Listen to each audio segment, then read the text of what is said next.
ઘોઘા પીપળિયા પુલ પાસે સર્જાયો ભયંકર અકસ્માત. સદનસીબે મોટી દુર્ઘટના ટળી. ઘોઘા પીપળિયા પુલ પાસે સર્જાયો ટ્રિપલ અકસ્માત.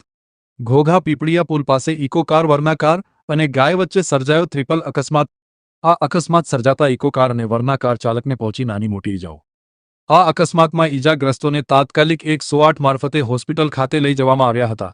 તેમજ આ ટ્રિપલ અકસ્માત સર્જાતા ઘટના સ્થળે ગાયનું નીપજ્યું મોત. આ અકસ્માતની ઘટનાને લઈ સ્થળ ઉપર મોટી સંખ્યામાં લોકો એકત્રિત થઈ ગયા હતા.